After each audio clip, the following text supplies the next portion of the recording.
ओम नमो भगवते वासुदेवाय। ओम नमो भगवते वासुदेवाय।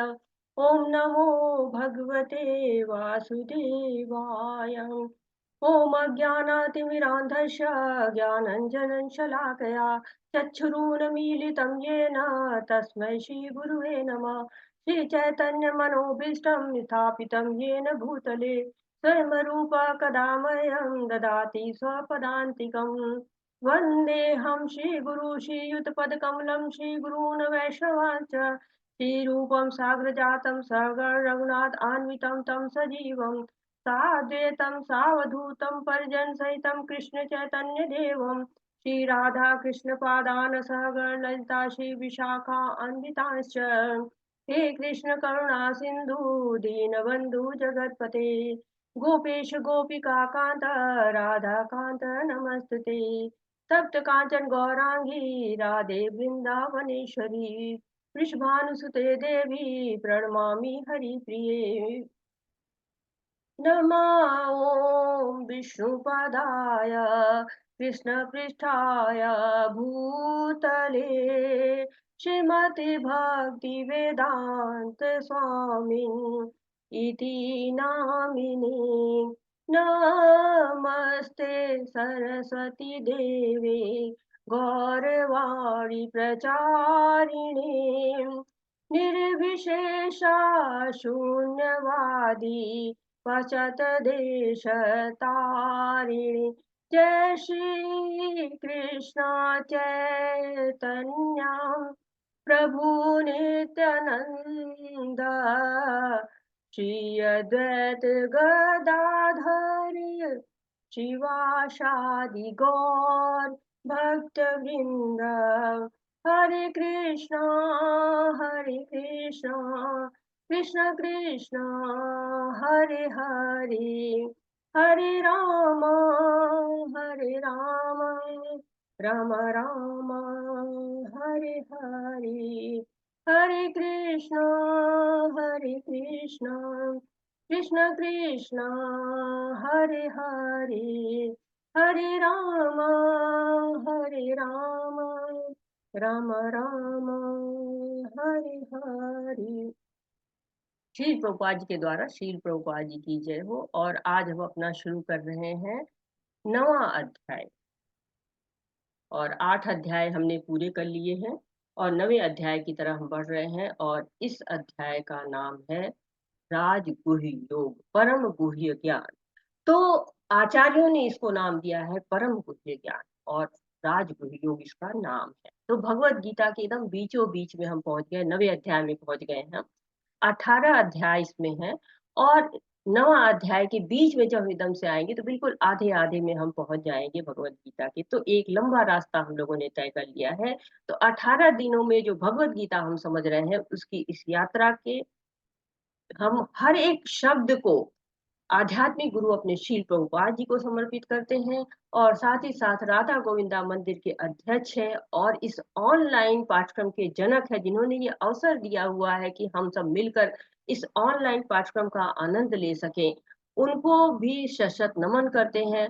और सभी शिक्षा गुरुओं को, दीक्षा गुरुओं को और आप सभी भक्तों का हार्दिक अभिनंदन, स्वागत और पांचांग प्रणाम तथा हरे कृष्णा। तो भगवत गीता को अब हम 9वें अध्याय को समझना चाहते हैं। इसका नाम है परम गुह्य ज्ञान और इसका अर्थ होता है गोपनीय ज्ञान। गुह्य का मतलब होता है कि गोपनीय, परम गुह्य का मतलब बहुत ही ज्यादा गोपनीय, सर्वाधिक गोपनीय। तो हमने जब दूसरा अध्याय पढ़ा था तब हमने पढ़ा था सांख्य योग के बारे में। सांख्य योग का मतलब है कि आत्मा का ज्ञान, आत्मा का सांख्यिक विश्लेषणात्मक अध्ययन जो करते हैं उसको हम कहते हैं सांख्य योग। तो हमने दूसरे अध्याय में आत्मा का ज्ञान पढ़ा कि आत्मा की क्या विशेषताएं होती हैं। शरीर में परिवर्तन हमारे होता है, शरीर का जन्म होता है, शरीर का क्षरण होता है, नाश होता है, फिर पुनर्जन्म होता है। ये सारी बातें जो है वो हम आत्मा का विशेषणात्मक अध्ययन करते हैं तो पढ़ते हैं। जो शरीर में चेतना होती है वो आत्मा की वजह से आती है। अगर चेतना ना हो, आत्मा ना हो, तो हम शरीर से कुछ भी नहीं कर पाएँगे, शरीर का कोई भी योगदान नहीं रह जाएगा हम इस जगत के लिए। आत्मा है तो शरीर कार्य करता है, तो उसका इस शरीर के साथ क्या संबंध है, ये ज्ञान अगर हमको प्राप्त हो जाता है, तो उस ज्ञान को कहते हैं गुह्य ज्ञान। फिर आगे हमने जब 7वाँ अध्याय पढ़ा, तो वहाँ पर हमने जाना कि भगवान की शक्तियाँ क्या हैं, भगवान का हमारे साथ संबंध क्या है, और इस ज्ञान को क्या कहते हैं, भगवान की शक्ति को, भगवान के हमारे साथ संबंध को, इस ज्ञान को कहते हैं गुह्यतर ज्ञान। और अब हम इस अध्याय में भगवान कह रहे हैं कि हम परम गुह्य ज्ञान दे रहे हैं आपको, राज गुह्य योग जो है वो बता रहे हैं।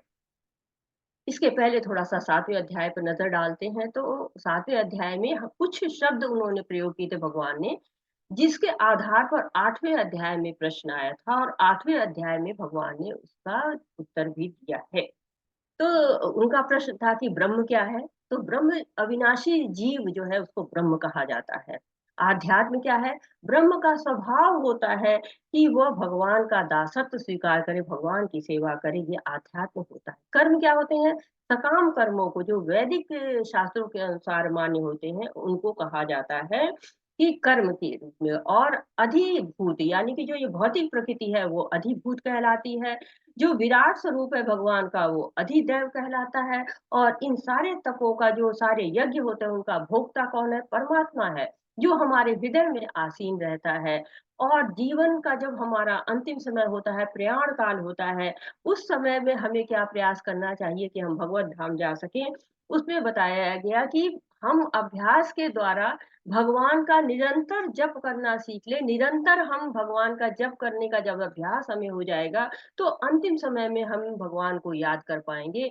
और इसके बारे में बताया गया था। तो ये ज्ञान विज्ञान का प्रवाह चल रहा था अर्जुन के प्रश्न का उत्तर देने के बाद। जो 7वें अध्याय में भगवान अपने बारे में बता रहे थे, अपनी शक्तियों के बारे में बता रहे थे, उसी बात को, उसी ज्ञान विज्ञान को आगे लेके चल रहे हैं। तो बहुत सुंदर सा ये अध्याय होने वाला है। बहुत सुंदर-सुंदर श्लोक हैं इसमें। तो पढ़ते हैं, श्री भगवान उवाच इदं तु ते गुह्यतं प्रवक्ष्याम्यसूयवे ज्ञानं विज्ञानसहितं यज्ञात्वा मोक्ष्यसे अशुभात्। श्री भगवान ने कहा, हे अर्जुन, चूंकि तुम मुझसे कभी ईर्ष्या नहीं करते, इसलिए मैं तुम्हें यह परम गूढ़ ज्ञान तथा अनुभूति बतलाऊंगा, जिसे जानकर तुम संसार के सारे क्लेशों से मुक्त हो जाओगे। तो भगवान कह रहे हैं कि मैं तुमको परम गूढ़ ज्ञान दे रहा हूँ, और ये भी बताऊंगा कि तुम उसका अनुभव कैसे कर पाओगे। लेकिन इसके पहले मैं ये बता रहा हूँ कि मैं ये तुम्हें ज्ञान क्यों दे रहा हूँ। तो भगवान बता रहे हैं कि ये गुह्य ज्ञान ले कौन सकता है, गुह्यतम ज्ञान जो भगवान दे रहे हैं, इसको ले कौन सकता है। तो भगवान कह रहे हैं कि वो लोग जो मुझसे ईर्ष्या नहीं करते हैं। इसके पहले भी बता चुके हैं भगवान, चौथे अध्याय के तीसरे श्लोक में उन्होंने कह दिया था कि स एवायं मया तेद्यं योग प्रोक्तः पुरातन भक्तोषि में सखा चेति रहस्यम इ एतत् उत्तम। जो उत्तम रहस्य है मैं तुम्हें बता रहा हूँ, क्योंकि तुम मेरे भक्त भी हो और तुम मेरे सखा भी हो। तो भगवान बता रहे हैं कि क्वालिटी क्या होनी चाहिए आपके अंदर, जो आप भगवान के ज्ञान को ग्रहण कर पाएं।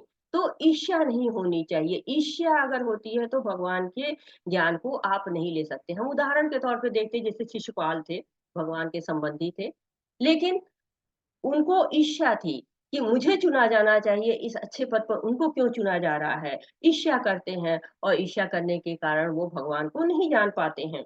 रावण थे, हिरण्यकश्यपु थे, वो कहते थे मैं ही भगवान हूँ, कोई और भगवान नहीं है। तो जो ईर्ष्या करते थे, क्योंकि भगवान का जो ऐश्वर्य है वो पाना चाहते थे, लेकिन पा नहीं पा रहे थे, तो उनको ईर्ष्या थी। तो भगवान का नाम जो नहीं ले पा रहा है, भगवत गीता भी बहुत लोग पढ़ते हैं, भगवान का नाम नहीं लेना चाहते हैं, तो वो भी क्या कर रहे हैं, ईर्ष्या कर रहे हैं। तो भगवान कहते हैं तुम मेरे भक्त हो, तुम मेरे मित्र हो, तुम मुझसे ईर्ष्या नहीं करते हो, इसलिए तुमको ये दिव्य रहस्य दिया जा रहा है, तुम इसको समझ सकते हो, और कोई भी ईर्ष्या करने वाला नहीं समझ सकता है। यहाँ पर प्रभुपाद क्या कह रहे हैं, इस प्रथम श्लोक का विशिष्ट महत्व है। इदम ज्ञानम, यह ज्ञान शुद्ध शब्द शुद्ध भक्ति के द्योतक है, जो 9 प्रकार की होती है। श्रवण, कीर्तन, स्मरण, पाद सेवन, अर्चन, बंधन, दास्य, साख्य और आत्मसमर्पण। भक्ति के इन 9 तत्वों का अभ्यास करने से मनुष्य आध्यात्मिक चेतना था अथवा कृष्ण भावनामृत तक उठ पाता है। इस श्लोक का अनुसूय शब्द भी अत्यंत महत्वपूर्ण है। बहुशुद्ध विद्वान भी भगवत गीता के विषय में अशुद्ध व्याख्या करते हैं। क्योंकि वे कृष्ण के प्रति ईर्ष्या रखते हैं, अतः उनकी टीकाएं व्यर्थ होती हैं। केवल कृष्ण भक्तों द्वारा की गई टीकाएं ही प्रमाणिक है। कोई भी ऐसा व्यक्ति जो कृष्ण के प्रति ईर्ष्यालु है, न तो भगवत गीता की व्याख्या कर सकता है, न पूर्ण ज्ञान प्रदान कर सकता है। अतः ऐसी टीकाओं से सावधान रहना चाहिए। जो व्यक्ति यह समझते हैं कि कृष्ण भगवान है और शुद्ध तथा दिव्य पुरुष है, उनके लिए ये अध्याय लाभप्रद होंगे। तो यहाँ पर बता रहे हैं प्रभुपाद जी, और प्रहलाद जी की उदाहरण दे रहे हैं कि प्रहलाद जी ने 9 प्रकार की भक्ति को बताया है कि श्रवणम, कीर्तनम, विष्णु स्मरणोपाद सेवनम, अर्चनम, वंदनम, दास्यम, साख्यम, आत्म निवेदनम। तो इन 9 तरीकों से जब भक्ति को किया जा सकता है, और इनमें से कोई एक भी अगर लेके और उसको हम फॉलो करते हैं, उसका अनुसरण करते हैं, तो भी हम भक्ति प्राप्त कर सकते हैं। तो हमको ईर्ष्या से नहीं, भक्ति से भगवान को पाना है। भगवान के चरण कमलों का स्मरण करना है, श्रवण करना है, कीर्तन करना है, और इन 9 विधियों के द्वारा हमको भगवान की भक्ति करना है। तो ये विज्ञान क्या है? व्यवहारिक विज्ञान है, क्योंकि हम ये भक्ति कर सकते हैं। इन विधियों के द्वारा हम भगवान को प्राप्त कर सकते हैं। और एक बात जो अनसुईये की बात अभी की गई थी, कि अनसुईये शब्द भी बहुत महत्वपूर्ण है, क्योंकि उसका मतलब होता है ईर्ष्या नहीं रखनी है। भगवत गीता का जो है, अगर हम पाठ कर रहे हैं, तो हमें सोच समझ कर पढ़ना चाहिए। सोच समझ कर का अर्थ है कि प्रामाणिक गुरुओं के माध्यम से करना चाहिए। क्यों? क्योंकि हमारे अंदर 4 दोष होते हैं, हम उनको अपने आप से नहीं समझ सकते हैं। तो जैसे गुरु बताते हैं, जैसे आचार्य बताते हैं, हमको वैसे पढ़ना है, उस श्लोक का वैसे मतलब निकालना है, मनोधर्म से मतलब निकालना नहीं चाहिए, क्योंकि हमारे अंदर हमेशा 4 दोष रहते हैं। कि हम गलतियाँ करते हैं, हमारी इंद्रियाँ भ्रमित होती हैं, हम धोखा देने की प्रवृत्ति होती है। तो ये हमारे दोष होते हैं हमारे अंदर, इसलिए हमको किसी आचार्य से, किसी गुरु से हमको भगवत गीता का ज्ञान लेना चाहिए। अब भगवान बता रहे हैं इस ज्ञान की महत्ता को, इस ज्ञान की विशेषताओं को, इस ज्ञान के गुण को। राजविद्या राजगुह्यं पवित्रमिद उत्तमं, प्रत्यक्षावगमं धर्म्यं सुसुखं कर्तुम् अव्ययम्। यह ज्ञान सब विद्याओं का राजा है, जो समस्त रहस्यों में सर्वाधिक गोपनीय है। यह परम शुद्ध है, और चूंकि यह आत्मा की प्रत्यक्ष अनुभूति कराने वाला है, अतः यह धर्म का सिद्धांत है। यह अविनाशी है और अत्यंत सुखपूर्वक संपन्न किया जाता है। तो भगवान क्या कह रहे हैं कि ये ज्ञान में क्या-क्या विशेषताएँ हैं। भौतिक विद्या जब हम लेते हैं, तो भौतिक जीवन की ऊँचाइयों पर ले जाता है। डॉक्टर बनाता है, इंजीनियर बनाता है, वैज्ञानिक बनाता है, और जीवन में हमें ढेर सारी सुख-सुविधाएँ मिल जाती हैं। तो ये सब तो मिल जाता है, लेकिन क्या हम जन्म, मृत्यु, जरा, व्याधि से दूर हो पाते हैं? क्या हम अपनी अगली योनि को सुधार सकते हैं? तो उसके लिए क्या आवश्यकता है? इस गुह्यतम ज्ञान की आवश्यकता है, जो यहाँ पर दिया गया है। प्रभुपाद एक बार अमेरिका में गए, एक विश्वविद्यालय में। वहाँ सब लोग बता रहे हैं कि मैं इस विषय पर शोध कर रहा हूँ, मैं इस विषय पर शोध कर रहा हूँ। तो प्रभुपाद जी ने कहा कि जन्म, मृत्यु, जरा, व्याधि, इसके चक्र से निकलने के लिए कौन शोध कर रहा है? तो सब लोग चुप हो गए। तो भौतिकता के लिए बहुत सारे ज्ञान होते हैं, बहुत सारा कार्य होता है, लेकिन हमारा अगला जन्म कैसे सुधरेगा, हम अगले योनि हमारी क्या होगी, इस सब के लिए कोई भी वर्क नहीं करता है, कोई भी कार्य नहीं करता है। लेकिन भगवान भगवत गीता में सब बता चुके हैं कि राज विद्या सारे विद्याओं का राजा है। क्यों? क्योंकि यह जीवन के सबसे बड़े जो आपके दुख दर्द है, उसको दूर करता है। राजगुह्यम सबसे ज्यादा गोपनीय ज्ञान है, भगवान उसको ही देते हैं जो भगवान से ईर्ष्या नहीं करता है। पवित्रम इदम उत्तमम, तो परम शुद्ध है, और यह आत्मा की प्रत्यक्ष अनुभूति कराने वाला है, क्योंकि उत्तम है, तम से ऊपर है। तम से ऊपर जब है, तो क्या करता है? सारे पापों को नष्ट कर देता है और एकदम शुद्ध कर देता है।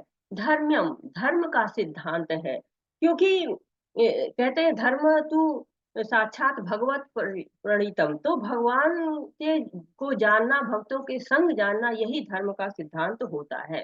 सुसुखम कर्तुम अव्ययम, सुख पूर्वक संपन्न किया जाता है। अव्ययम है यानी कि इसका नाश कभी भी नहीं होता है, ये हमेशा बना रहता है। तो इस ज्ञान का अनुभव भक्त भी कर सकते हैं। जैसे हनुमान जी हैं, वो भक्त थे, तो उन्होंने मुक्ति स्वीकार नहीं की, वो मुक्ति में नहीं गए, मुक्ति नहीं ली उन्होंने, इसी धराधाम पे रह गए। किस लिए रह गए? कि वो चाह रहे थे कि मैं भगवान का कथा सुनूँ, भगवान की भक्ति करूँ, इसलिए वो नहीं गए। तो कहते हैं कि चैतन्य महाप्रभु भी कहते हैं कि मम जन्मनि जन्मनीश्वरे भवताद भक्तिर अहेतुकी सेवई। तो वो अहेतु की कामना करते हैं कि भगवान मैं आपकी अहेतु की भक्ति करता हूँ। भक्ति अमूल्य है, सबके हिस्से में नहीं आती है, और ये मनुष्य जीवन तो इसीलिए मिला हुआ है। ये मनुष्य जीवन का अवसर जिसको जिसको मिला है, उसको कम से कम भगवान की भक्ति तो करनी ही चाहिए, लेकिन भक्ति सबके हिस्से में नहीं होती है। किसके हिस्से में होती है, ये हम पढ़ रहे हैं। हे परंतप, जो लोग भक्ति में श्रद्धा नहीं रखते, वे मुझे प्राप्त नहीं कर पाते, अतः वे इस भौतिक जगत में जन्म मृत्यु के मार्ग पर वापस आते रहते हैं। अश्रद्धा नाम पुरुषाम धर्म शास्त्र परंतप, हे परंतप, हे अर्जुन, जो लोग भक्ति में श्रद्धा नहीं रखते हैं, वो मुझे प्राप्त नहीं कर पाते हैं, और इस भौतिक जगत में आते जाते रहते हैं, जन्म आना जाना उनका लगा रहता है। तो जो पहले जो लाइन भगवान ने बताई, उसमें कहा कि भक्ति कठिन है, लेकिन भक्तों के संग में अगर आप करते हैं, तो आप उनको प्राप्त कर पाते हैं। लेकिन श्रद्धा रखनी चाहिए। श्रद्धा जब तक नहीं रहती, भगवान क्या है, मुकुंद है, मुक्ति के दाता हैं, और कृष्ण के बिना मुक्ति प्राप्त नहीं की जा सकती है। तो मनुष्य इस भौतिक जगत में है बहुत सारे जगह पे श्रद्धा करता है। भौतिक जगत में जो अवसर है उन पे श्रद्धा करता है, जो अड़ोसी-पड़ोसी उन पे श्रद्धा करता है, जो उनकी सहायता करते हैं उन पे श्रद्धा करता है, लेकिन भगवान पे श्रद्धा नहीं करता। जो आध्यात्मिक जगत में रहते हैं, वो अपने नियंता पर श्रद्धा करते हैं, भगवान पर श्रद्धा करते हैं। तो भगवान पे अगर हम श्रद्धा करेंगे, तो भौतिक जगत में नहीं आना पड़ेगा, लेकिन जो श्रद्धा नहीं करेंगे और श्रद्धालु रहेंगे, वो इस जगत में आते-जाते रहेंगे, उनका आना-जाना लगा रहेगा। तो जो शंकराचार्य जी थे, उन्होंने भी जब हमने भगवद गीता महात्म्य पढ़ा था, तो उन्होंने कहा था कि हे भगवान भज गोविंदम, उन्होंने भजन लिखा है। वो कहते कि पुनरपि जन्मम पुनरपि मरणम पुनरपि जनरी जठरे चयनम। तो ये बार-बार का आना-जाना, पुनरागमन का जो प्रवृत्ति है, भगवान मुझको इस चक्र से मुक्ति दे दो, मैं इसको शक्ति दे दो ताकि मैं आपकी भक्ति कर सकूँ। ये जो समुद्र है, भवसागर है, बहुत ही विशाल है, और इससे पार पाने के लिए मुझे शक्ति चाहिए, वो आप मुझे दे दीजिए। तो जो मनुष्य जीवन है, वही इस तरह की भक्ति कर सकता है, वही इस तरह की चेतना रख सकता है। पशु जीवन तो इस तरह की चेतना नहीं रह सकता। पशु तो आपके दरवाजे पे आएगा, च मंदिर के भी दरवाजे पे जाएगा, तो खाली उसे खाना ही चाहिए। मंदिर के दरवाजे पर भी वो भगवान की भक्ति करने के लिए नहीं जाता है, अपनी भोजन के लिए जाता है। तो हमको पशु से ऊपर उठना है, और धर्म हमको उससे ऊपर उठाता है। यह संपूर्ण जगत मेरे अव्यक्त रूप द्वारा व्याप्त है, समस्त जीव मुझ में है, किंतु मैं उनमें नहीं। मया तन्मिदं सर्वम जगद व्यक्त मूर्तिना। तो मतस्थानि सर्वभूतानि न चाहम तेष्य अवस्थितः। तो भगवान कह रहे हैं कि ये जो सारा जगत है, इसमें हर जगह भगवान दिखाई देते हैं। सर्वव्यापी है भगवान, कण-कण में समाये हुए हैं। जैसे सूरज की रोशनी है, हमारे कमरे में आ जाती है, तो सूरज नहीं आता है, उसकी शक्ति आती है, उसकी किरणें हमारे यहाँ आती हैं। वैसे ही ये जगत जो है वो भगवान के द्वारा आता है, भगवान के द्वारा दिखाई पड़ता है, सृष्टि उसकी है, भगवान की है, लेकिन भगवान उनमें नहीं है। भगवान इस जगत में नहीं रहते, भगवान अपने आध्यात्मिक जगत में रहते हैं। अंतर्यामी रूप में हमारे हृदय में भी रहते हैं, कण-कण में विराजमान भी रहते हैं। चैतन्य चरितामृत में कहा गया है, कृष्ण शरीरे सब जगत विश्राम। तो कृष्ण के शरीर में सारे जगत का विश्राम स्थल है। कृष्ण की सारी शक्तियाँ जो है वो इस जगत में व्याप्त हैं। तो कई जगह भगवान की शक्तियों के बारे में कहा गया। 7वें अध्याय में भी भगवान ने कहा था कि मैं माला में धागे के रूप में हूँ। मोती दिखाई पड़ता है माला में, धागा नहीं दिखाई पड़ता है, लेकिन जो धागा होता है उसी की वजह से सारे जो माला है वो इकट्ठी रहती है, उसका अस्तित्व जो है वो इकट्ठा रहता है। इसी तरह ये सारे लोक हैं वो मेरे उसके कक्षा में स्थापित मैंने किया है और उनको मैं ही चला रहा हूँ। तो सारे नियम भगवान के हैं और भगवान के हिसाब से सारी दुनिया चल रही है। जैसे राजा होता है, राजा नियम बनाता है, लेकिन राजा कभी भी उनके अधीन नहीं रहता है। वो हमेशा उससे पृथक रहता है। राज्य के नियम राजा के चलते हैं, उससे राज्य चलता रहता है, लेकिन राजा उन नियमों से बंधन में नहीं रहता। वैसे भगवान भी सारे जगत में विद्यमान है, फिर भी उससे पृथक है। तथापि मेरे द्वारा उत्पन्न सारी वस्तुएं मुझ में स्थित नहीं रहती। जरा मेरे योग ऐश्वर्य को देखो। मैं समस्त जीवों का पालक भरता हूँ और सर्वत्र व्याप्त हूँ, लेकिन मैं इस विराट अभिव्यक्ति में नहीं हूँ। मैं सृष्टि का कारण स्वरूप हूँ। जिस प्रकार सर्वत्र प्रवाहमान प्रबल वायु सदैव आकाश में स्थित रहती है, उसी प्रकार समस्त प्राणियों में मुझको स्थित जानो।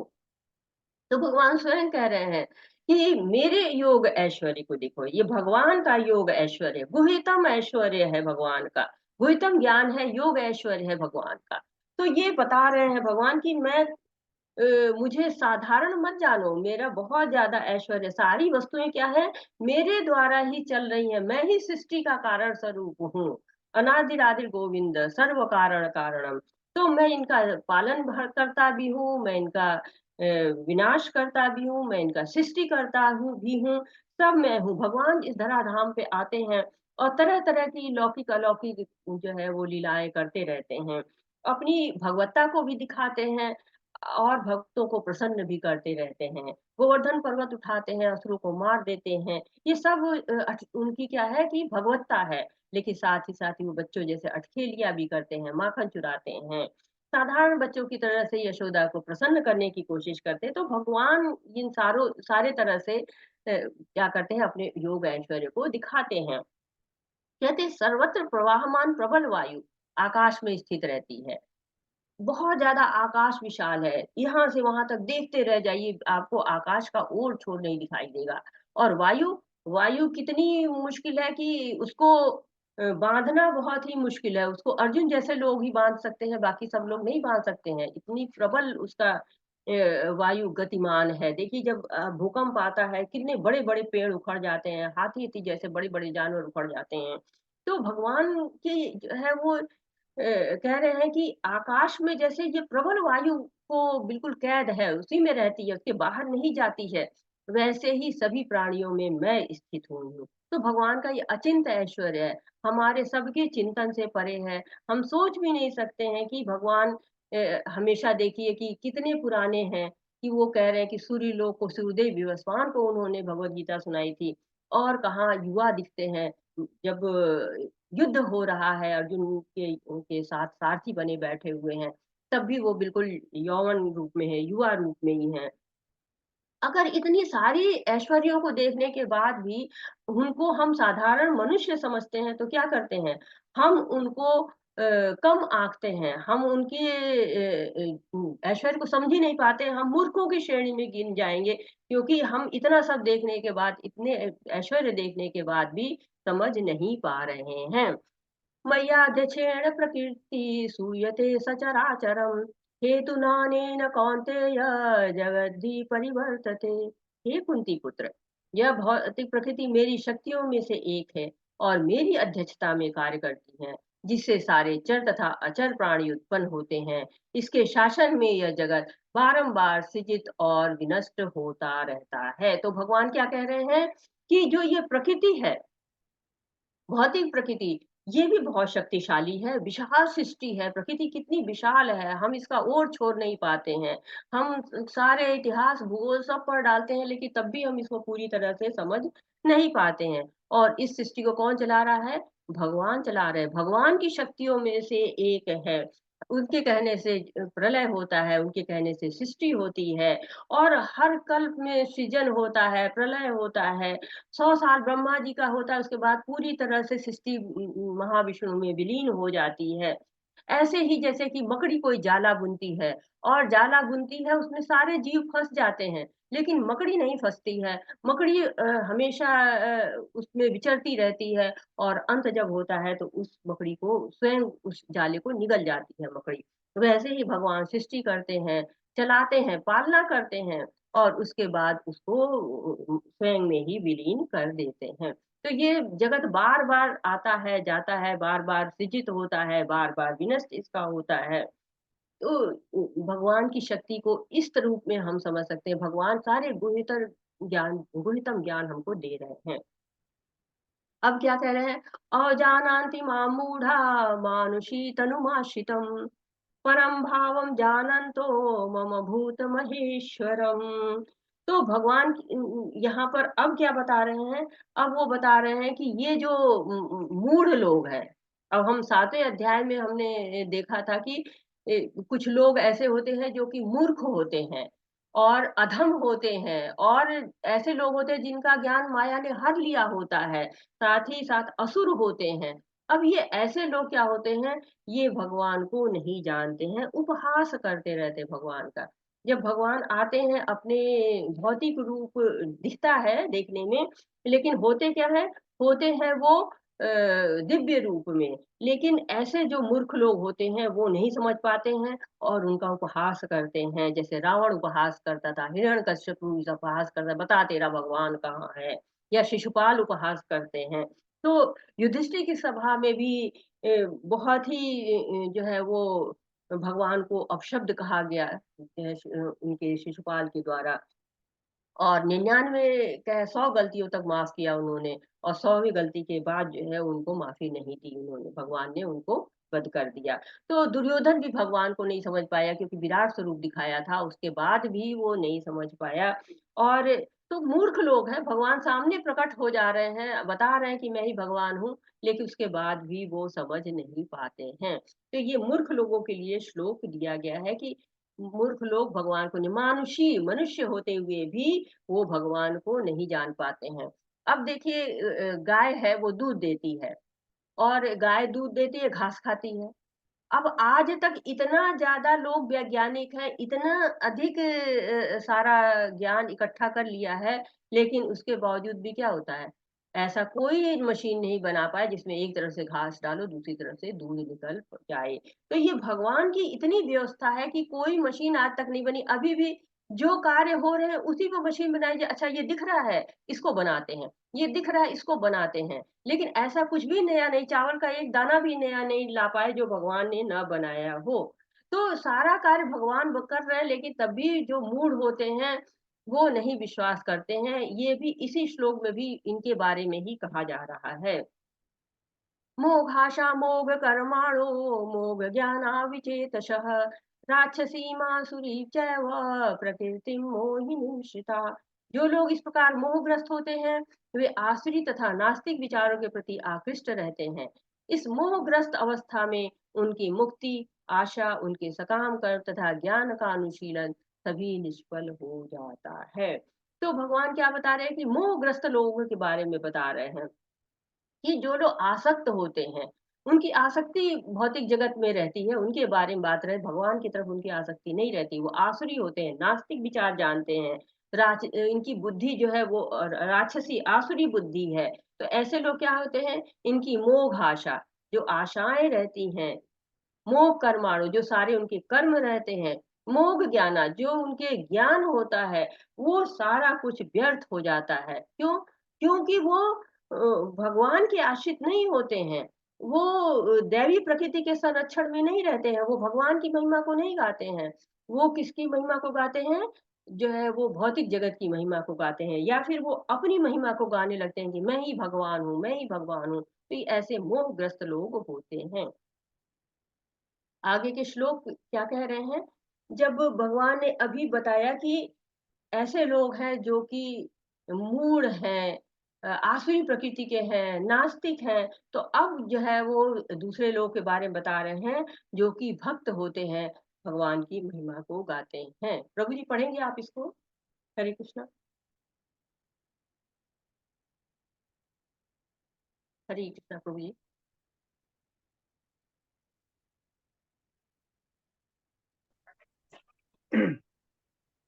पढ़िए। हे पार्थ, मोह युक्त महात्मा जन देवी प्रकृति के संरक्षण में रहते हैं। वे पूर्णतः भक्ति में विनम्र रहते हैं, क्योंकि वे मुझे आदि और अविनाशी भगवान के रूप में जानते हैं। जी, हरे कृष्ण माता जी। हरे कृष्णा प्रभु जी, बहुत बहुत धन्यवाद। तो यहाँ भक्तों का वर्णन हो रहा है, महात्माओं का वर्णन हो रहा है कि ये महात्मा क्या करते हैं। महात्मा किसको कहते हैं? महान आत्मा जो भगवान के आश्रय में रहते हैं, दैवी प्रकृति के संरक्षण में रहते हैं। दैवी प्रकृति कौन है? देवी प्रकृति जो है वो सीधे वो राधा रानी है। राधा रानी के संरक्षण में जो रहता है, राधा रानी उसकी रक्षा करती हैं, उनको गलत लोगों के साथ नहीं आने देती हैं, उनकी जो भक्ति होती है उसकी रक्षा करती हैं। तो ये महात्मा लोग दैवी प्रकृति के संरक्षण में रहते हैं। और जो आसुरी लोग होते हैं, वो महामाया के संरक्षण में रहते हैं, भौतिक प्रकृति के संरक्षण में रहते हैं। तो हमको डिसाइड करना है कि हम किसके संरक्षण में रहें। हम दैवी प्रकृति के संरक्षण में रहें, यानी कि राधा रानी के संरक्षण में रहें, या फिर हम महामाया के संरक्षण में रहें। तो ये हमको डिसाइड करना है। महात्मा लेकिन वो कहलाते हैं जो दैवी प्रकृति के संरक्षण में रहते हैं।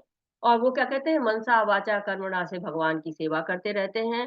भगवान के भक्तों को कोई परेशानी ना हो इसके लिए क्या करते हैं, भगवान भी उनको दैवी प्रकृति के संरक्षण में रखते हैं। और ऐसे लोग भगवान को क्या जानते हैं, अविनाशी जानते हैं, शाश्वत जानते हैं। देखिए जैसे भीष्म थे, वो वाणों की शैया पे लेटे हैं, बहुत दुख है तब भी वो भक्ति कर रहे हैं, और भगवान के जाते हैं मुस्कुरा उठते हैं, और मुस्कुरा के जो है वो उन अंतिम समय में, कितना भाग्य के अंतिम समय में भगवान को वो देख रहे हैं। तो भगवान पूरी व्यवस्था करते हैं लोगों की कि वो उनके हित की, उनको भगवत धाम ले जाने की, उनके भक्ति की रक्षा करने की सारी व्यवस्थाएं भगवान की तरफ से होती रहती हैं। अगला श्लोक कह रहा है, ये भी भक्ति के बारे में ही है कि भक्त लोग जो है वो कैसे होते हैं, भक्तों के गुण बताए जा रहे हैं इसमें। सतत कीर्तयन्तो मां यतन्तश्च दृढव्रता नमस्त्यंश मां भक्त्या नित्ययुक्ता उपासते। ये महात्मा मेरी महिमा का नित्य कीर्तन करते हुए, दृढ़ संकल्प के साथ प्रयास करते हुए, मुझे नमस्कार करते हुए भक्ति भाव से मेरी निरंतर पूजा करते रहते हैं। तो क्या-क्या गुण है उनके पास? महात्मा जो लोग होते हैं वो किस-किस गुणों से लैस होते हैं, क्या-क्या गुण उनके अंदर रहते हैं कि वो सतत कीर्तयन्तो, हमेशा निरंतर भगवान का कीर्तन करते रहते हैं। यतन्तश्च दृढ़व्रता, दृढ़ रहते हैं, जो उनका प्रयत्न रहता है, जो प्रयास रहता है उसमें अवश्य रहते हैं, एकदम दृढ़ रहते हैं। कहते हैं ना कि भगवान हमारी रक्षा करेंगे, अवश्य रक्षिबो कृष्णा, इस भाव के साथ रहते हैं। नमस्तंच माम भक्त्या, नमस्कार करते हैं भगवान को, नित्य युक्ता उपासते, और नित्य जो है वो उपासना करते हैं। तो हमको भी क्या करना है, नित्य उपासना करनी है भगवान का, रोज माला जप करना है। जो भी हम संकल्प कर ले, 1 माला 2 माला 4 माला जो भी संकल्प हम कर लेते हैं, उस संकल्प की पूर्ति करना है। हमें भगवान के जप जरूर करना है, भगवान का नाम जरूर लेना है, भक्ति भाव से लेना है, दृढ़ व्रत करके लेना है।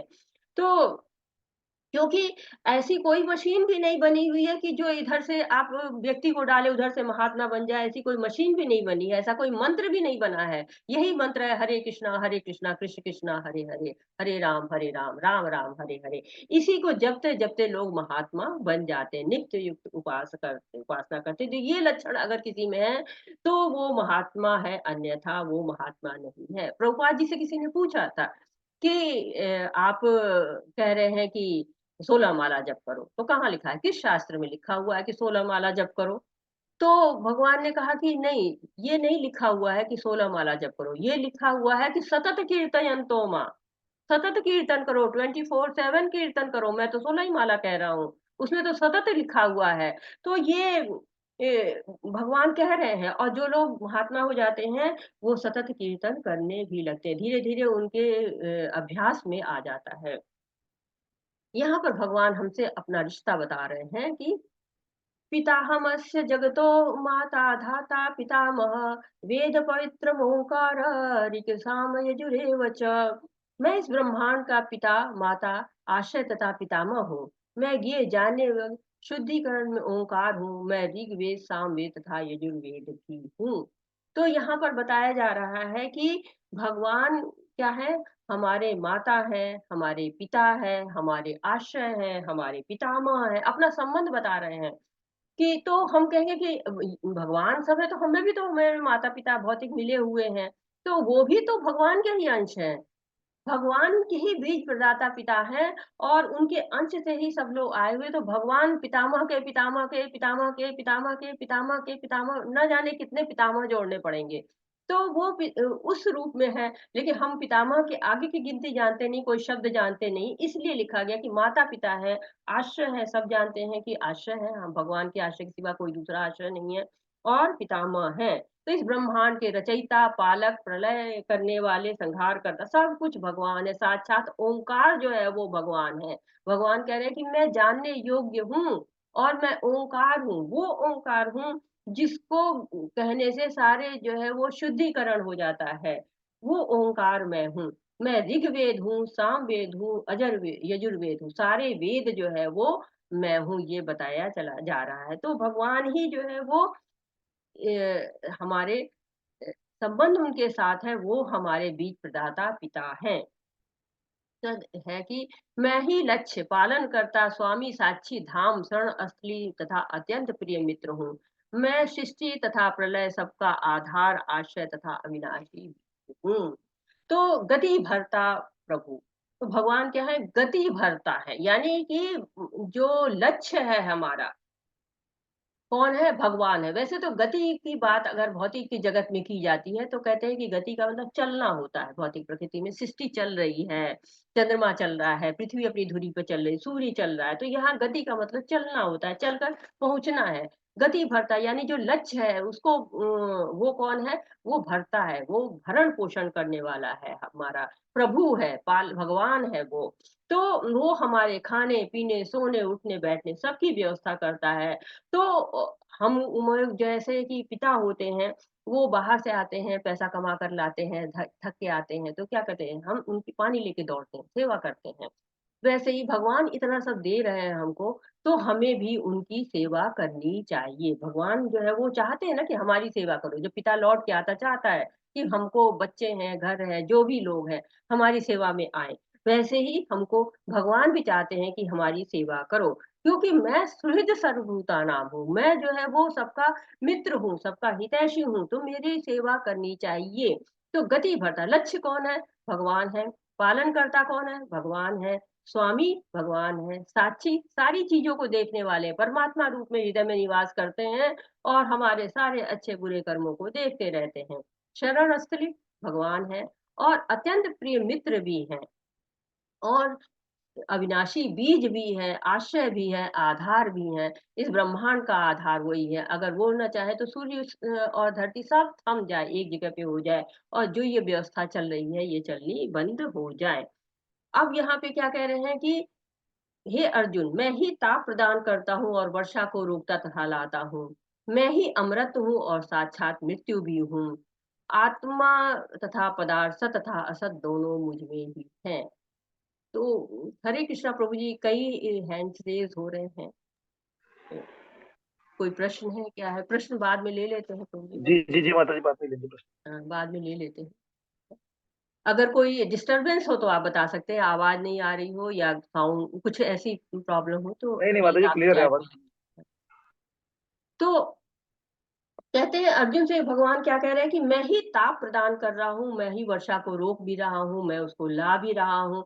यानी कि भगवान बारिश भी दे रहे हैं, विश्राम भी दे रहे हैं और सब कुछ भगवान दे रहे हैं। अब देखिए विश्राम की बात करते हैं तो अगर बारिश मूसलाधार है, तो हम इसी घास की झोपड़ी में छुप जाएँगे, तो हमको नहीं आश्रय मिलेगा। हमको कोई मजबूत आश्रय चाहिए। तो भगवान सबसे मजबूत आश्रय होते हैं और हमको वहीं पर अपना आश्रय ढूँढना चाहिए क्योंकि भगवान कह रहे आत्मा तथा पदार्थ मतलब जो पराशक्ति है वो भी भगवान की है, जो अपराशक्ति है वो भी भगवान की, जो सत है वो भी भगवान का, जो असत है वो भी भगवान का, अमर भगवान कर सकते हैं, भगवान के अलावा किसी के पास अमर देने का शक्ति नहीं है और साक्षात मृत्यु भी है। भगवान की ये क्या है? भगवान की काल शक्ति है। तो भगवान अपनी सारी शक्तियों को बता रहे हैं, अपने गुणों को बता रहे हैं और हमारे लिए कितनी व्यवस्था कर रहे हैं, वो सारा जो है वो परिचय भगवान करा रहे हैं। अब हमारे कर्तव्य को भी भगवान बताते हैं कि क्या करें, जो वेदों का अध्ययन करते और सोम रस का पान करते हैं, वे स्वर्ग प्राप्ति की गवेषणा करते हुए प्रभु जी इसको पढ़ दीजिएगा, मुझसे दिख नहीं रहा है यहाँ पर पूरा कंप्लीट। हरे कृष्णा। जी जी माता जी। माता स्क्रीन जो वेदों का अध्ययन करते हैं और सोमरस का पान करते हैं, वे स्वर्ग प्राप्ति की गवेषणा करते हुए अप्रत्यक्ष रूप से मेरी पूजा करते हैं। वे पाप कर्मों से शुद्ध होकर इंद्र के पवित्र स्वर्गिक धाम में जन्म लेते हैं, जहां वे देवताओं का सा आनंद भोगते हैं। इस प्रकार जब वे उपासक विस्तृत स्वर्गिक इंद्रिय सुख को भोग लेते हैं और उनके पुण्य कर्मों के फल क्षीण हो जाते हैं, तो वे मृत्यु लोक में पुनः लौट आते हैं।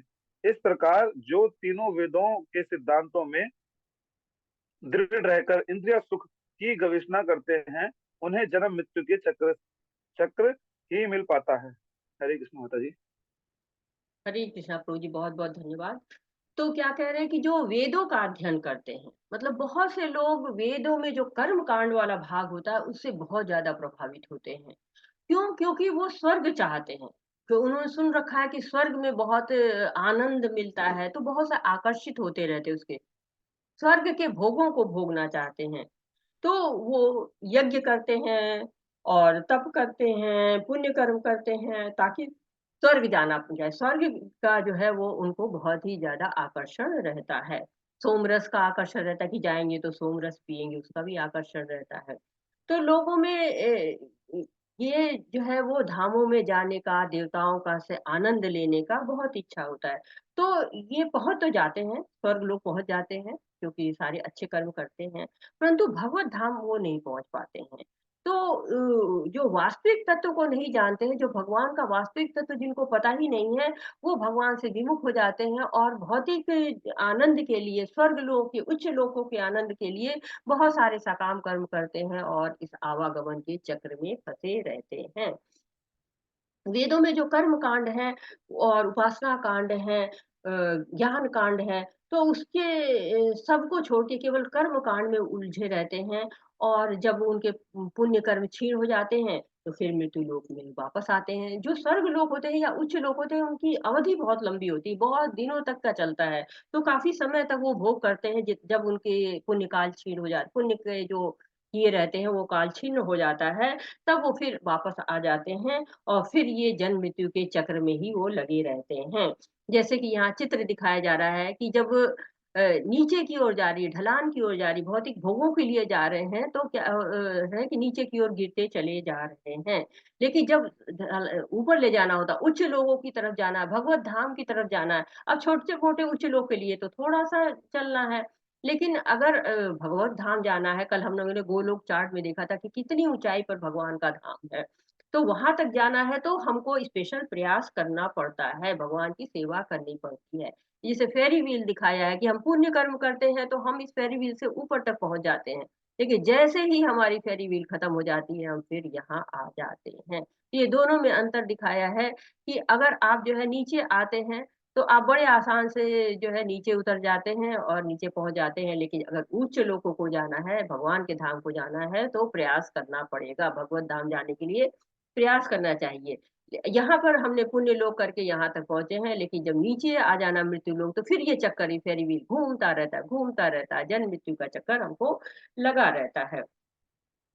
जन्म मृत्यु के चक्कर से बचना है तो थोड़ी साइकिल को थोड़ा-सा गियर में डालना पड़ेगा, थोड़ा और ऊँचाई पर ले जाना पड़ेगा कि भगवत धाम हम पहुँच जाएँ, इसके हमें प्रयास करना पड़ेगा। इसके बाद ये श्लोक, बहुत सुंदर श्लोक, क्या कहता है? अनन्याश्चित्यन्तो मां ये जना पर्युपासते तेषां नित्याभियुक्तानां योगक्षेमं वहाम्यहम्। किंतु जो लोग अनन्य भाव से मेरे दिव्य स्वरूप का ध्यान करके निरंतर मेरी पूजा करते हैं, उनकी जो आवश्यकता होती है उन्हें मैं पूरा करता हूँ और जो कुछ उनके पास है उसकी रक्षा करता हूँ। ये बहुत ही प्रसिद्ध श्लोक है और इसका जो एलआईसी का लोगो भी जहाँ तक मुझे लगता है योगक्षेम वहाँ में हम यहाँ से लिया गया है। और भगवान और भक्त के बीच में क्या संबंध है इसको बताया जा रहा है कि हम केवल ये सोचते हैं हम तो बड़ी सेवा कर रहे हैं, सवेरे उठते हैं, नहाते हैं, धोते हैं, जप करते हैं, मंदिर साफ करते हैं और भगवान के लिए भोग बनाते हैं, बड़ी सेवा हम कर रहे हैं। लेकिन भगवान कितनी हम हमारी आवश्यकताओं को पूरी करते हैं, कितना आदान-प्रदान करते हैं, ये हम नहीं सोच पाते हैं। तो भगवान यहाँ पर बता रहे हैं कि आप बिल्कुल परेशान ना हो, आप अनन्य भाव से अनन्य भक्ति करो, कोई अन्य नहीं, केवल भगवान की भक्ति करो। अनन्य भाव से भगवान की जब पूजा करोगे, तो जो तुम्हारी आवश्यकताएँ होंगी, मैं उन्हें पूरा करूँगा और जो आपके पास है, मैं उसकी रक्षा करूँगा।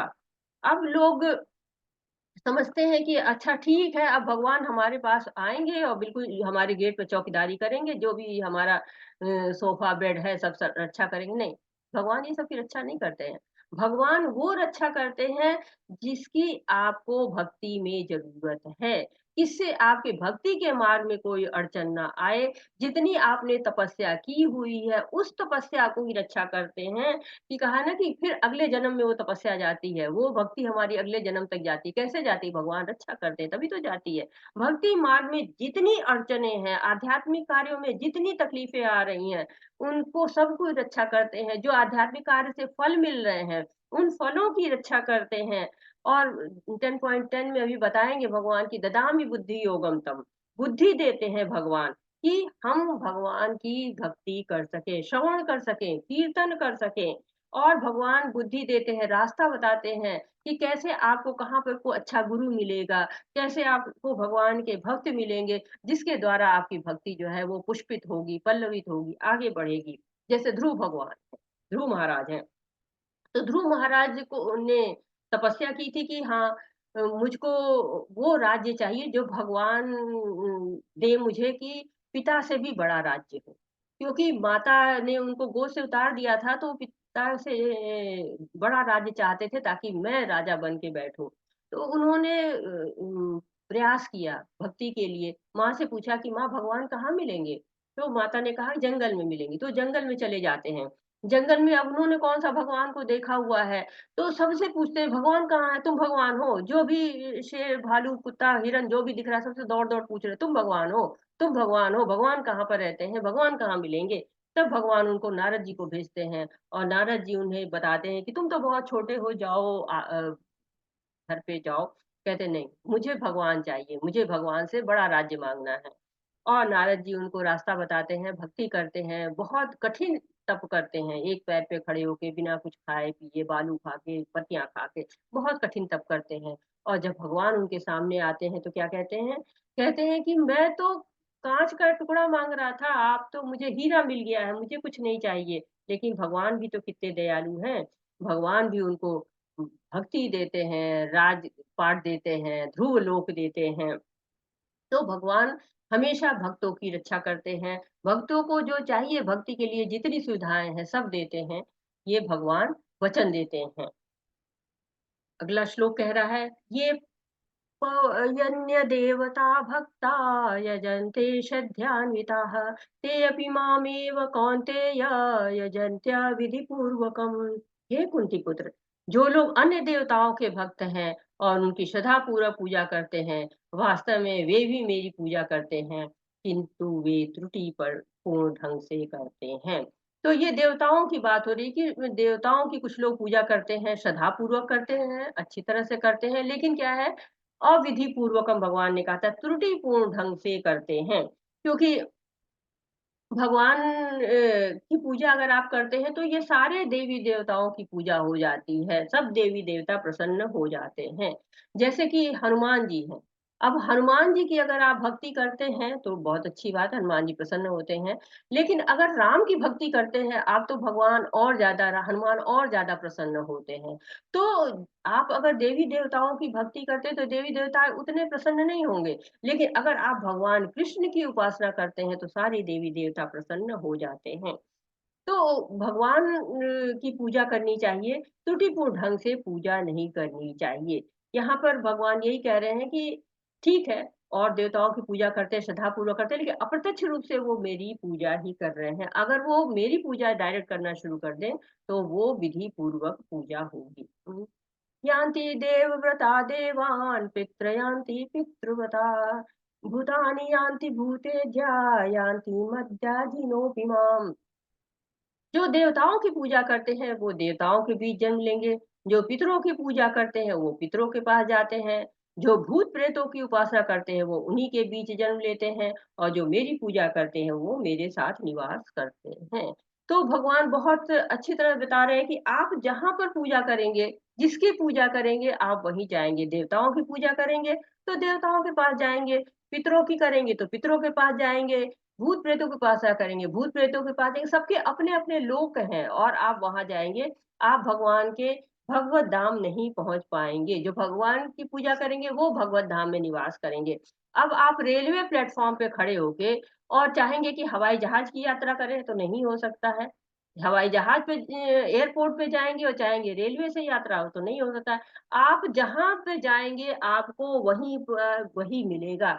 रेलवे स्टेशन पर गाड़ियाँ मिलेंगी, एयरपोर्ट पे आपको हवाई जहाज मिलेगा। तो ये आपकी आस्था आपको ले जाती है आप जहाँ जाना चाहते हैं। कल ही हमने पढ़ा था यम यम वापि स्मरन् भाव तजन्ते कलेवरम तम तमेवेति कौन्तेय सदा तद्भाव भावितः।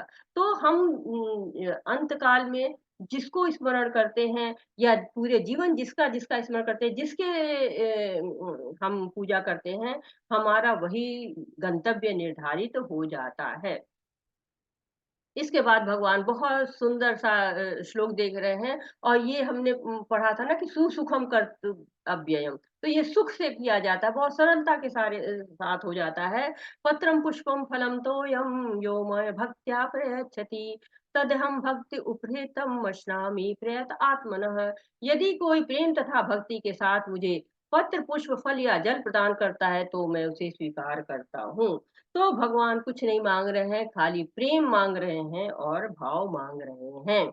उनको इतनी लंबी-चौड़ी लिस्ट नहीं है। अगर आप घर में किसी देवता का पूजन रखते हैं, तो आपको पंडित जी से बड़ी लंबी-चौड़ी लिस्ट मिल जाती है कि ये लाइए, ये लाइए, ये लाइए, यहाँ कुछ नहीं चाहिए। पत्रम, पुष्पम, फलम, तोयम, बस ये 4 चीज़ें चाहिए। इनमें से कोई भी आप एक ले लीजिए, एक जल ले लीजिए, उसमें तुलसी का पत्ता डालिए और भगवान को चढ़ा दीजिए। भगवान उसको भी स्वीकार कर लेते हैं, कि अगर आप भाव से और प्रेम से स्वीकार कर रहे हैं। लेकिन इसका मतलब ये कतई नहीं है कि आप रोज़ पानी लेके जल लेके पहुँच जाएँ और तुलसी का पत्ता डाल के। आपके पास श्रद्धा है, श्रद्धा से जो करते हैं ना, सेवा करते हैं हम, श्रद्धा से सेवा करते हैं, कि हाँ, श्रद्धा हमारी है, आज हम भगवान को ये खिलाएँगे, आज हम भगवान को ये पिलाएँगे, ये वाला फूल भगवान को अच्छा लगेगा, हम ये मंदिर में रखेंगे। जैसे छोटा बच्चा होता है ना, जो भी पाता है खाने को, वो धीरे से माँ के मुँह में कुछ डाल देता है, पिता के मुँह में कुछ डाल देता है, प्रसन्न हो जाते हैं माता-पिता। वैसे ही भगवान प्रसन्न हो जाते हैं कि बच्चा मेरे लिए कर रहा है, मेरी सेवा करना चाह रहा है। यत्करोषि यश्नासि यज्जुहोषि ददासि यत् तपस्यासि कौन्तेय तत् कुरुष्व मद अर्पणम्। हे कुंती पुत्र, तुम जो कुछ करते हो, जो कुछ खाते हो, जो कुछ अर्पित करते हो या दान देते हो, और जो भी तपस्या करते हो, उसे मुझे अर्पित करते हुए करो। तो बड़ा व्यवहारिक श्लोक है। यही हम नहीं समझ पाते हैं कि कैसे भगवान की सेवा करें। हम तो भौतिक हैं, और भौतिकता में कैसे भगवान की सेवा हो पाएगी? काम करें कि भगवान को याद करें? तो भगवान कह रहे हैं कि कुछ नहीं, जो करते हो, जो खाते हो, जो अर्पित करते हो, जो दान देते हो, जो तपस्या करते हो, सारे कार्य जो है वो मुझको अर्पित करते हुए। तो बड़ा ही जो है वो व्यवहारिक श्लोक है। और एक श्लोक ये भी मतलब इसको इस तरह से भी ले सकते हैं कि आपकी जिसमें आसक्ति हो, उसको धीरे-धीरे भगवान की सेवा में लगा दें, तो आपकी आसक्ति दूर हो जाएगी, आपका अर्पण शुरू हो जाएगा। तो भगवान जो है कह रहे हैं कि विशेष रूप से आप कुछ नहीं करिए, जो कुछ कर रहे हैं सब मुझे समर्पित कर दीजिए। यहाँ भगवान जो है वो अपना भाव बता रहे हैं कि मेरा भाव क्या होता है। समूहं सर्वभूतेषु न मे देशो अस्ति न प्रियः ये भजन्ति तु मां भक्त्या मयि ते तेषु चाप्यहम्। भगवान कह रहे हैं कि मैं किसी से द्वेष नहीं करता, ना मैं किसी से पक्षपात करता हूँ, मैं सबों के लिए समभाव हूँ। क्यों? क्योंकि बहुत से लोग कहना शुरू कर देते हैं, "अरे! भगवान तो हमारी सुनते ही नहीं हैं, भगवान तो हमारे बारे में सोचते ही नहीं हैं।" तो इस तरह की जो हम बातें करते हैं, भगवान उसका आंसर देते कह रहे हैं कि मेरा किसी से द्वेष नहीं है, मेरा कहीं से ईर्ष्या नहीं है, मेरे के लिए कोई अलग से प्रिय नहीं है, मैं सबके लिए समभाव हूँ। लेकिन दूसरी लाइन तुरंत आ जा रही है भगवान की, क्या कह रहे हैं? ये भजन्ति तु मां भक्त्या मयि ते तेषु चाप्यहम्, कि जो मेरी भक्ति करता है, जो मेरी सेवा करता है, मेरा मित्र होता है, वो मुझ में स्थित रहता है, मैं उसमें स्थित रहता हूँ। यानी कि भक्तों के लिए थोड़ा-सा स्पेशल तो भगवान के पास है। भगवान जो है वो थोड़ा-सा बचा के रखते हैं कि भक्त के लिए। तो भक्त बनना चाह रहे हैं भगवान कि आप भी जो है वो भक्त बन जाइए और मैं आपके ऊपर कृपा करूँ, भगवान ऐसा चाह रहे हैं। हरे कृष्णा। तो अगला श्लोक क्या कह रहा है? अगला श्लोक कह रहा है कि अपि चेत् दुराचारो भजते माम् अनन्य भाव साधुरेव समन्तव्य समज्ञव्यसितो हि सः। तो कहते हैं यदि कोई जघन्य से जघन्य कर्म करता है, किंतु यदि वह भक्ति में रत रहता है तो उसे साधु मानना चाहिए, क्योंकि वह अपने संकल्प में अडिग है। अब लोग कहते हैं कि अरे ये क्या? ज़्यादातर हम भक्तों में कमियाँ निकालते हैं। ओहो! इनमें तो विनम्रता ही नहीं है। अरे ये तो क्रोध करते हैं। तो इस तरह हम कहते हैं तो क्या है, ये क्यों है? पहले के संस्कार हैं, जैसे पंखा चलता रहता है ना, पंखे को एक बंद कर दो एकाएक नहीं बंद होता है, धीरे-धीरे बंद होता है। वैसे ही जो भक्ति कर रहा है तो एकदम से अच्छा नहीं हो जाता है, धीरे-धीरे उसके अंदर आती है, शुद्धि आती जाती है। एक ये चीज़ भी है, दूसरी बात ये है कि हम 2 तरह के कर्म करता है भक्त, एक दिव्य कर्म करता है, एक नित्य कर्म करता है। जीविकोपार्जन के लिए कुछ कार्य करता है। तो अगर अनजाने में कुछ गलत हो जाता है, तो ये गलत हो गया तो गलती तो हो गया, अपराध तो हो गया, गलती हो गई। तो अब अगर वो कर रहा है भक्ति, ये भी शर्त साथ में, ये नहीं कि जघन्य कर्म करके और फिर आराम करे, नहीं। अगर जघन्य कर्म हो गया, तो फिर वो भक्ति कर रहा है तो क्या होगा? उसे साधु मानना चाहिए। क्यों? क्योंकि धीरे-धीरे उसमें शुद्धि आ जाएगी, अगर उसका संकल्प ठीक है तो शुद्धि हो जाएगी और उसमें जो ये कमियाँ हैं वो दूर हो जाएँगी। जैसे कि चाँद है, चाँद में चाँदनी है, बहुत सुंदर है, बहुत लाभकारी है, बहुत शीतल है, लेकिन चाँद में धब्बे हैं। तो चाँद में धब्बे का चाँदनी पे जब कोई असर नहीं है, वैसे ही अगर किसी से गलत कर्म हो गया है लेकिन भक्ति कर रहा है, तो उसको साधु मानना चाहिए, उसको दंडित करने के विषय में या उसको अलग करने के विषय में उससे भक्ति उसकी रोकनी नहीं चाहिए।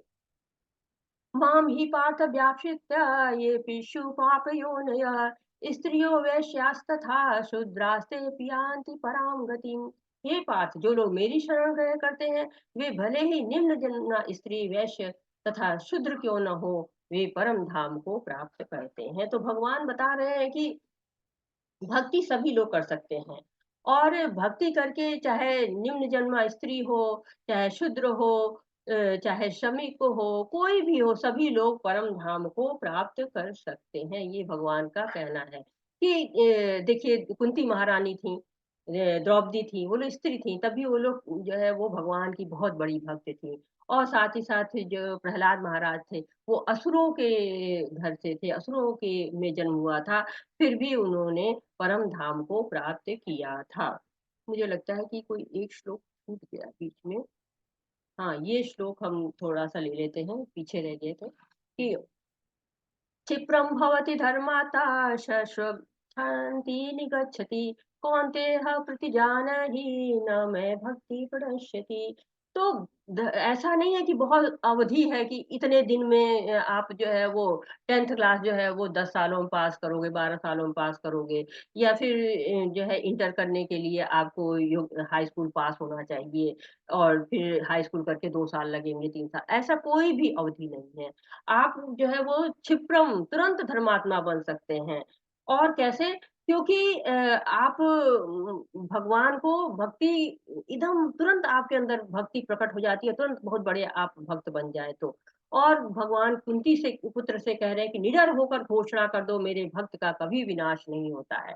भगवान खुद भी तो कह सकते थे। भगवान इतनी बातें कह रहे हैं लेकिन ये नहीं कह रहे हैं कि बोल दो कि मेरे भक्त का कभी विनाश नहीं हो सकता। क्यों? क्योंकि भगवान कभी-कभी भक्तों के लिए वचन तोड़ देते हैं। तो भगवान को अपने पे विश्वास नहीं है, लेकिन कह रहे कि भक्तों के पे का वचन मैं नहीं तोड़ता, भक्तों की ये वचन की मैं लाज रखता हूँ। प्रहलाद ने उसे कहा कि इस खंबे में भी भगवान है, तो मैं खंबे से प्रकट हो गया। भीष्म पितामह ने कहा कि मैं इसको शस्त्र उठवा के मानूंगा, तो भगवान अपना सुदर्शन चक्र लेके दौड़ जाते हैं। तो भगवान भक्तों के वचन का हमेशा लाज रखते हैं, और चाहे अ, अपने वचन को भले ही तोड़ने की नौबत आ जाए, लेकिन भक्तों के वचन को नहीं तोड़ते। इसलिए कह रहे हैं कि तुम घोषणा करो, निडर होके घोषणा करो, मैं उस को पूरा करूंगा। सबसे आखिरी श्लोक है, और बहुत ही सार तत्व है ये। मन्मनाभ मद्भक्तो मद्याजी माम नमस्कुरु माम वैशेष युक्तेव मात्मनम मत्परायणम। तो अपने मन को मेरे नित्य चिंतन में लगाओ, मेरे भक्त बनो, मुझे नमस्कार करो, मेरी ही पूजा करो, और इस प्रकार मुझ में पूर्णतया तल्लीन होने पर तुम निश्चित रूप से मुझको प्राप्त कर सकोगे। तो ये 2 बार आया है इस भगवत गीता में ये श्लोक। तो समझ लीजिए कि भगवान ने जब बोला है, एक बार 1865 में भी आएगा श्लोक, थोड़ा-सा अंतर है जरा-सा 2-3 शब्दों का, बाकी एक जैसा ही श्लोक है। तो ये बहुत ही महत्वपूर्ण हो जाता है जब भगवान इस बात को कह रहे हैं कि कैसे भगवान की पूजा करो। तो मन मनाभो मद भक्तो, अपने मन को नित्य चिंतन में लगाओ, मेरा चिंतन करो, हमेशा मेरा चिंतन करते रहो, मेरे भक्त बन जाओ। मद भक्तो मद्याजी माम नमस्कुरु, मुझे नमस्कार करो। तो ये एक स्टेप बता रहे हैं कि क्या है कि मन मनाव हो तो क्या करो, चिंतन करो मेरा। तो शुरू में चिंतन में मन नहीं लगता है, भगवान में मन लगना थोड़ा मुश्किल होता है शुरू शुरू में, लेकिन धीरे धीरे अभ्यास से लगाओ। अब चिंतन में नहीं लग रहा है, तो क्या करो, मेरे भक्त बन जाओ। मतलब, और अभी भक्त बन जाए, कहेंगे नहीं नहीं भाई, भक्ति के लिए भी समय नहीं है, बड़ा समय लगता है भक्ति करने में। तो क्या करिए, मुझे नमस्कार करो, नमस्कार ही कर लो। जो है शरणागति, एक तरह से नमस्कार का मतलब कि शरण में आ जाओ, नमन करो मुझे। कहते कि नहीं, ये भी नहीं हो रहा है, तो ठीक है, ऊपरी तौर पे पूजा ही करना शुरू कर दो। तो अगर जो है इतना करोगे तुम, तो तुम निश्चित रूप से क्या करोगे, धैर्य से पूजा भी करना शुरू करोगे, तो धीरे धीरे तुम नमस्कार करना शुरू कर दोगे। नमस्कार करना शुरू करोगे तो भक्त भी बन जाओगे, भक्त बन जाओगे तो चिंतन भी करना शुरू कर दोगे। तो ये भगवान एक पैटर्न बता रहे हैं कि इस तरह से तुम धीरे धीरे मेरी भक्ति में आ सकते हो। तो भगवान के भक्त बनना, ये एक जो है कितना आसान भगवान बता रहे हैं कि अगर आपको इसमें भी मुश्किल है तो ये कर लीजिए, ये मुश्किल है तो ये कर लीजिए। ये भी एक सरलता का दूसरा उदाहरण है कि कैसे सरलता से भक्ति की जा सकती है। तो भगवान ने आपको गुह्यतम ज्ञान दे दिया हुआ है। तो गुह्यतम ज्ञान का लक्ष्य क्या है? भगवान का धाम जो है, वो कहते हैं कि इस ज्ञान का लक्ष्य भगवान का धाम प्राप्त करना। निश्चित रूप से तुम मुझको प्राप्त कर सकोगे यदि इस तरह से भक्ति करते हो तो। प्रभुपाद जी क्या कहते हैं? प्रभुपाद जी, इस श्लोक से स्पष्ट है कि इस भौतिक जगत से छुटकारा पाने का एकमात्र साधन कृष्ण भावनामृत है, लेकिन कृष्ण तत्व को न जानने के कारण भाष्यकार कृष्ण को छिपाते हैं और उनके मन या शरीर से पृथक बताते हैं। यद्यपि यह कृष्ण तत्व के प्रति निरी अज्ञानता है, किंतु कुछ लोग जनता को भ्रमित करके धन कमाते हैं। प्रभु जी, आप इसको थोड़ा पढ़ दीजिए, दिख नहीं रहा मुझे। जी जी माता जी। मैं कोशिश या तो करती हूँ। ये पढ़िए प्रभु। धन भ्रमित करके धन कमाते, अतः मनुष्यों को कृष्ण के आदि रूप में मन को स्थिर करना चाहिए। उसे अपने मन में यह दृढ़ विश्वास करके पूजा करने में प्रवृत्त होना चाहिए कि कृष्ण ही परम है। कृष्ण की पूजा के लिए भारत में हजारों मंदिर हैं जहाँ पर भक्ति का अभ्यास किया जाता है। जब ऐसे अभ्यास हो रहे हों तो मनुष्य को चाहिए कि कृष्ण को नमस्कार करे, उससे अर्चा विग्रह के समक्ष नतमस्तक होकर मनसा वाचा कर्मणा हर प्रकार से प्रवृत्त होना चाहिए। इससे वह कृष्णा भाव में पूर्णतः तलीन हो सकेगा। इससे वह कृष्ण लोक को जा सकेगा। उसे चाहिए कि कपटी भाष्यकारों के बहकावे में न आए। उसे श्रवण कीर्तन आदि नवदा भक्ति में प्रवृत्त होना चाहिए। शुद्ध भक्ति मानव समाज की चरम उपलब्धि है। हरे कृष्ण माता जी। हरे कृष्णा बहुत प्रभु, बहुत बहुत बहुत सुंदर, धन्यवाद। कोटि कोटि धन्यवाद माता जी, कोटि कोटि धन्यवाद। हरे कृष्णा प्रभु जी। तो यहाँ पे क्या बता रहे हैं प्रभुपाद जी? बता रहे हैं कि भौतिक जगत से छुटकारा पाने का एकमात्र साधन भगवान का जो है वो भक्ति है। मन को भगवान में स्थिर करिए, नवधा भक्ति करिए। प्रभुपाद जी ने बहुत सारे मंदिर बनवाए हुए हैं, उन मंदिरों में जाइए, भगवान के अर्च विग्रह को नमस्कार करिए। भारत भूमि में तो बहुत ही ज़्यादा मंदिर हैं, आपको जगह-जगह हर शहर में मंदिर है, प्रभुपाद ने बनवाए हैं, बहुत अच्छे मंदिर बनवाए हैं, शानदार मंदिर बनवाए हैं और वहाँ पर आपको जाके भगवान को नमस्ते करना चाहिए, भगवान की भक्ति करना चाहिए और शुद्ध भक्ति यही है, कहते हैं। और भगवान इसमें सारांश क्या दे रहे हैं कि भगवान के जो है वो ऐश्वर्य ज्ञान क्या है कि राज विद्या राज गुह्यम। जो राज विद्या है ये बहुत गोपनीय ज्ञान है और भगवान इसको आपको दे रहे हैं। ये भगवान के ऐश्वर्य को बताता है।